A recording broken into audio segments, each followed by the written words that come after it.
All right, 2 weeks until training camp. So let's check in on Patrick Mahomes, who is heading into his 9th NFL season. Does that make anybody else feel old? I feel like he hasn't been around that long, but he's done great things during the time. And take a look at year 1 Mahomes versus year 9. Who looks 3 Super Bowls, 2 MVPs wiser. Mahomes was on the Kay Adams show yesterday. Had this to say about their offense heading into this upcoming season. It's going to come from everywhere. I mean, obviously, you got Rasheed being back. He looks great. You have Xavier Worthy, who came on so strong at the end of last year. You have Hollywood Brown healthy again. Guys everywhere. You add in Travis Kelce, a Hall of Famer, and Noah Gray, a great tight end, and everybody that we've added to all those different rooms. Well, we have so many weapons. Let's go out there and just maximize it all. It's not going to be just one person. It's going to be the entire offense going out there and showcasing what the Kansas City Chiefs truly are. I mean, that sounds really good, Alan. How do you think the Chiefs improve offensively after last year? Number one, I just think good old experience. You know, again, when you're bringing back Xavier Worthy, he's coming into year 2 now, has some experience in the system. He's played with Patrick Mahomes. They have a connection. Also bringing back Hollywood Brown, another guy who missed some time. And, you know, when you have those guys coming back, you're able to just take the offense to the next level. But also Rasheed Rice as well. He's a guy who's missed time. So when you're getting back those weapons and also getting to where they got to last year, so having some of that youth, have the experience, and now they're able to have a whole offseason together as a cohesive group, I think they'll take another step.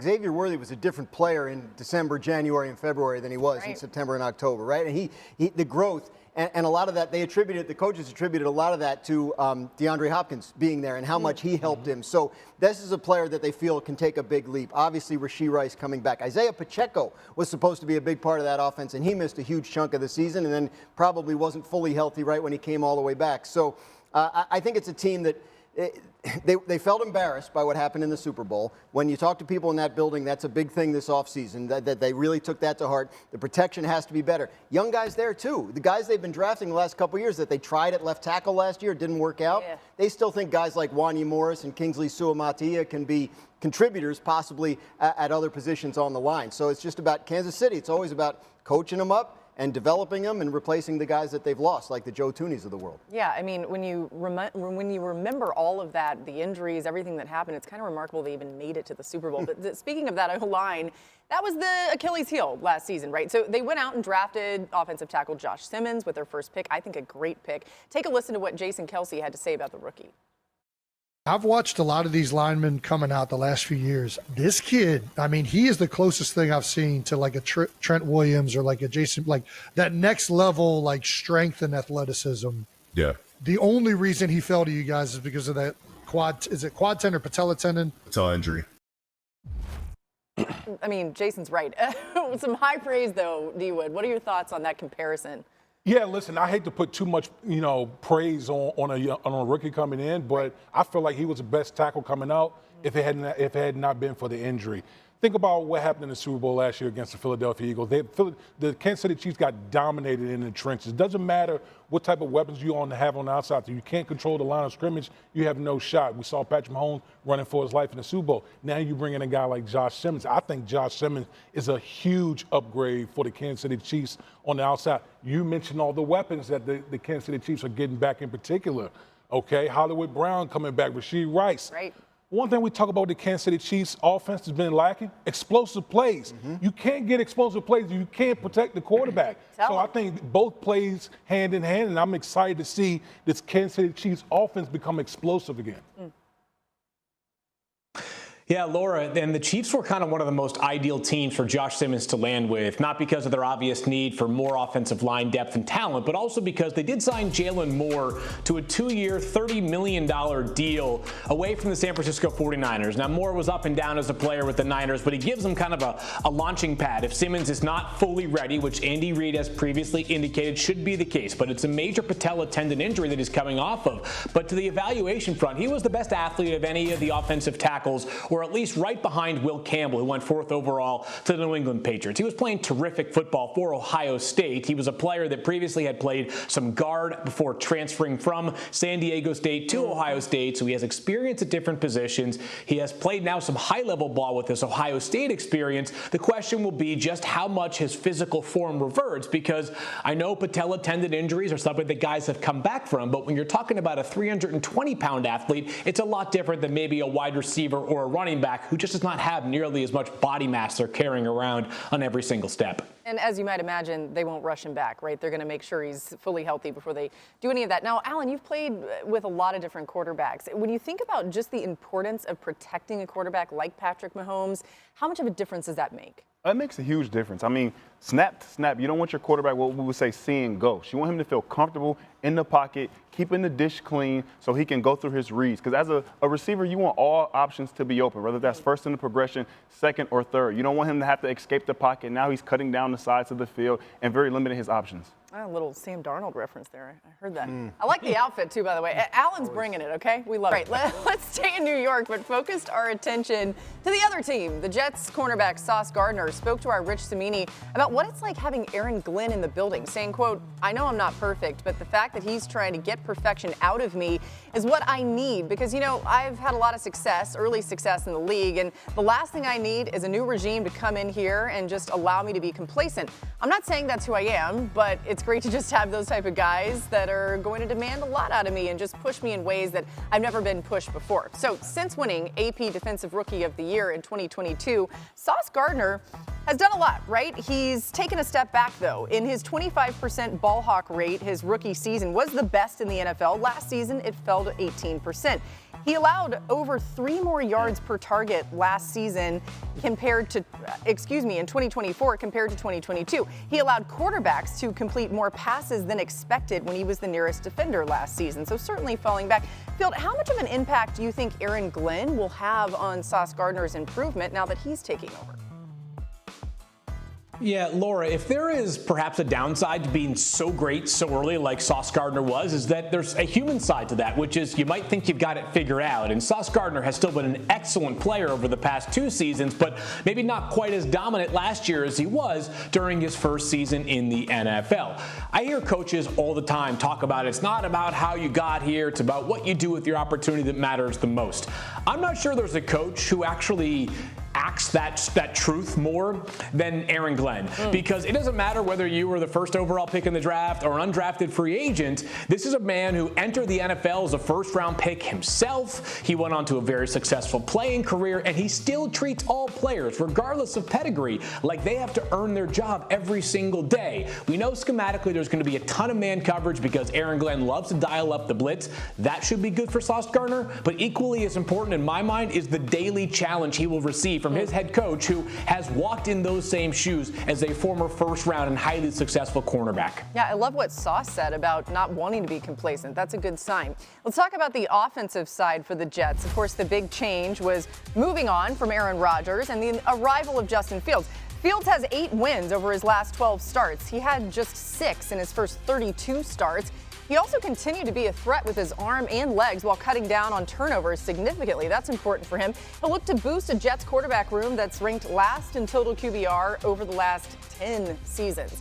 Alan, what do you think is going to be a big factor in Justin Fields finding success in New York? I think the biggest factor is just him staying away from negative plays. You know, I think we saw the playmaking ability over his career, but to me, when you can stay away from negative plays and have success on first and second down, you make it third and manageable. I think for him, being able to be out of as many drop back situations as possible, really caters to his skill set. You want to be in 3rd and 2 and 3rd and 3 so that you have your offensive playbook ahead of you. And also with Garrett Wilson, him on the outside, he wants to be in those 3rd and short situations. He can run a slant. He can run a go. He has options. But when you now are in 3rd and 8, 3rd and 9, 3rd and 10, and Justin Fields is in pure drop back situations, it makes it tough on everybody. Listen, I think, the one thing that we talk about with Justin Fields throughout his early career is sacks. Sacks are killer. I think that's got to be one thing that he cleans up. But I also think in this offense, it's going to be catered to him. Tanner Engstrand, the new offensive coordinator, who saw plenty of them, from when Justin Fields was in Chicago. I think this is going to be a run-heavy offense. If the Jets don't lead the league in rushing attempts this year, I don't know what they're doing. You got to run it. You got a quarterback that's a very good athlete. You've invested heavily in the offensive line, which I think should be the strength of your team. And you have 3 really good backs in the backfield led by Breece Hall. Yeah. That, to me, should be the strength and the focus of the Jets offense with Justin Fields. And the offensive coordinator comes from Detroit, where they got really good the last couple of years at using multiple backs and creating explosive plays with those guys. So I agree with you. And I think if you don't use Justin Fields' legs as a weapon, that's a huge mistake. So obviously I think they will too. But you talk about Garrett Wilson, and this is a guy, you know, at the end of last year, things were pretty sour for him in New York. Like, he wasn't getting along with Rodgers, didn't like what was going on in the offense. So they really kind of locked in this offseason and started, you know, kind of trying to, let's make this comfortable for him. We want him here long term. They bring in his college quarterback. that doesn't hurt, right? Like, we've seen that work a couple of places. So I think Garrett Wilson, when you look at Justin Fields last year in Chicago, yes, they ran it a lot, but DJ Moore was somebody who was making huge plays down the field. So if Justin Fields has chemistry with that wide receiver, I think you could see, you know, when it's called for, the DNA of that offense will be the run game, but I think they'll have Justin Fields play to his strengths in the passing game as well. Alan, so often we talk about chemistry between the quarterback and wide receiver. Like, how important is that really, and how much of it is actually on the field and maybe off the field as well? Chemistry is extremely important. I mean, you want to be after practice with your quarterbacks, in meeting with your quarterbacks, eating lunch with your quarterbacks. You want to be able to spend as much time with your quarterback as possible. And also, Garrett Wilson, he has a familiarity with Justin Fields. You know, so them being able to have that experience and being able to translate that maybe from college to now playing on Sundays, you know, with them having the experience that they do have, you know, that's a good building block for them. So I think that they'll continue to build off of that. And again, I mean, he knows what Garrett Wilson likes. You know, you've played with somebody in college, you know, you've played, that's, you know, 18 years old, 19 years old. So they have a lot of familiarity with each other. So, you know, I think that'll be big for them. We've got our NFL wide receiver in the studio right now with Allen Robinson visiting us here. So we thought that we would make you make a list of your favorite, your top 5 wide receiver duos right now in the NFL. Take us through them, and let's start with number 5 on your list, Allen. Coming in at 5, I have the Dallas Cowboys, CeeDee Lamb and George Pickens. Just like you said, there's not many receivers like George Pickens in the league. Even when he's not open, he's open. One of the best one-on-one threats in the NFL. And we already know what CeeDee Lamb can do. You know, he's proven it year after year. Coming in at number 4, I have going out to L.A., Devontae Adams and Puka Nacua. Devontae, year in, year out, one of the best release guys the game has to offer. And Puka Nacua is one of the best run-after-catch guys. He's a true slash runner. Coming in at 3, consistency. I got Devontae, I have A.J. Brown and Devontae Smith. Those two guys right there, the Eagles offense don't always, when it comes to the pass game, hasn't always been the most prolific, but those guys are very consistent. Even seeing Devontae having a big catch in the Super Bowl, and A.J. Brown has always been one of the best guys on third down. Wait, I'm looking at who you've got left here, and we've got 2 and 1 here. So now I'm like really getting curious who's going to be 1 and 2. You got Chase Higgins, Hill Waddle, Jefferson Addison, and who's over here? You got St. Brown and Jamison Williams. So who's number 2? Somebody's about to get left off. Somebody is. Coming in at 2, I have Jamar Chase and T. Higgins. Wow. So who's number 1? Just got that big contract with Jamar Chase. We know what he can do. The best complete receiver in the game, in my opinion. And T. Higgins is just one of those guys who has a knack for going up and getting the ball. No matter where Joe Burrow puts it, a true red zone threat. Last but not least, I got to take it to the Motor City. No.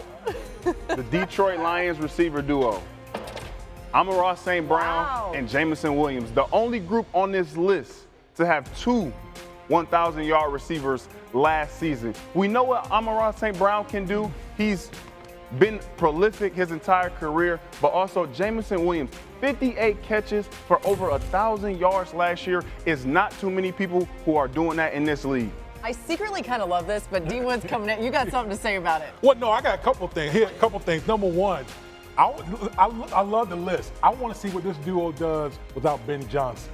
Yeah. Is it Ben Johnson or these guys? That's number 1. And number 2, my question for you is, what's the best blocking duo? You know, I'm a lineman.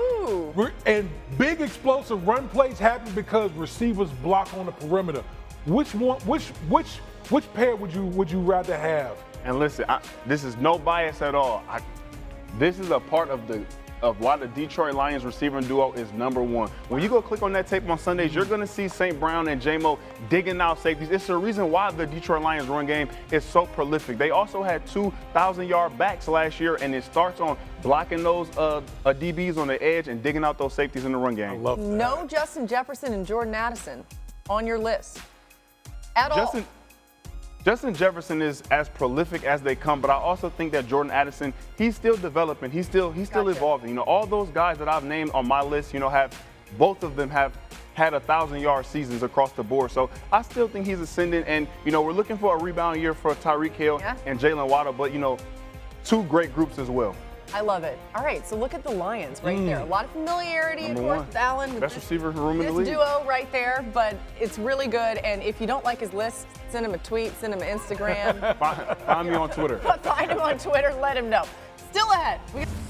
Glad you're with us on NFL Live. There you see Matthew Golden, drafted by the Packers in the first round, the dynamic wide receiver out of Texas. You see him hyping up the crowd there in Green Bay. The hometown crowd was excited that he was drafted, finally getting a player in the first round to help on offense. Golden ready to contribute in a variety of ways. Definitely want to go get that Lambeau trophy, man. You know, that's the question mark we got in our team room is just filling in that blank. You know, that's the last thing we need in that team room, and for us, you know, that's all we talk about at practice is getting that trophy. So doing everything we can each and every day to get to that point and, you know, just letting the rest be build up by itself. The Lambeau trophy. He's close. Yeah, he's close. He's close. Right. I love it. He's got the right idea, though. D-Wood, do you expect Matthew Golden to have an instant impact on this Packers offense? Absolutely, because he has one thing that you can't teach is speed. Very explosive athlete. They're going to move him around, you know, in this offense. And then what that does is when you move players around, you create favorable matchups, whether it be on a nickel corner or on a safety. This guy has the speed to blow the top off of a defense. So, and I think that's one element of that he's going to add to this offense. We know Christian Watson's a guy, another explosive athlete, but he's an off-injured type of wide receiver. So to add another guy who's explosive and can blow the top off of the defense is only going to enhance that passing game. When you think about what the Packers offense is going to look like on paper, it does make you think, okay, Jordan Love has a lot at his disposal to have a lot of success. So then how much pressure is on Jordan Love now to really make all that happen? I think a lot, and I think the contract sets a lot of that, fair or unfair, right? When you're in that $55 million a year range with those other guys, like you have to, you're being paid to be a top-level starting quarterback, and that means playoff wins. That means, are you capable of getting us where we want to go, which, you know, in Lambeau, is the Lombardi Trophy. That's right. So more receivers than they need. Maybe that's something that shakes out with a trade here. The two really good young tight ends. Josh Jacobs, big year. He's got everything he needs. Yeah, the Packers wide receivers had 33 receptions of 25 or more yards last season, tied with the Vikings for the most in the NFL, and they got better at that position. So again, to Graz's point, a lot of pressure on Jordan Love. Now, there are 4 wide receivers taken in the first round of this year's draft, or there were, I should say. The Jaguars traded up to get two-way player Travis Hunter with the 2nd overall pick. The Panthers got Bryce Young, another weapon, with Teteroa McMillan at number 8. Love that pick. And then the 2 playoff teams from last season bolstered their receiving cores. The Buccaneers took Emeka Egbuka at 19. The Packers then, of course, took Golden at 23. So, Alan, when you look at this list, which rookie are you most excited to see to have a breakout season? This is a good group, but I mean, I would say Emeka Egbuka. Number one, because you have Chris Godwin, who's coming off of an injury, so they don't want to be in any rush to bring him back. And, you know, with Emeka coming out and being able to have the experience that he had in college, to me, he was a very, very polished college receiver, very good route runner, good in the run game, being able to dig out safeties, being able to run different routes on the outside and inside, and him stepping into an offense and having 2 veterans in his room also, Chris Godwin and Mike Evans, who've done it at such a high level. I think they'll have a great impact on the start of his career. Wait, Field, I love it. The Penn State guy is giving credit to the Ohio State guy. What are we doing here? Was that hard for you? A little bit. I'm just kidding. It rolled off the tongue, and you're right about Egbuka. Go ahead, Field. Yeah, Laura, that speaks to analyst credibility right there, Alan. I know you got some football playing left to do, but, you know, you got a bright future as an analyst as well after your playing days are over. I'll go to the other wide receiver, which is Teteroa McMillan at 8th overall. Laura, strong track record of guys being drafted at high, being just peppered with targets early in the game. So it wouldn't surprise me if Teteroa McMillan is the focal point of a Carolina passing game that had a lot of life breathed into it in the second half last season when Bryce Young started to play so well. I thought he was the best receiver in this draft, not named Travis Hunter. I thought he was a deserving top 10 pick. Yeah, I love the pickup. I think there were some other teams that were really interested in Tet McMillan, as Field well knows. It didn't get him. All right, that's going to do it for us. Thanks so much to Alan for joining us here the last couple of days. Great job being a guest analyst. We can't wait to see what the rest of your career is, but whenever you're ready to come do some TV, you just hit us up, okay? Will do.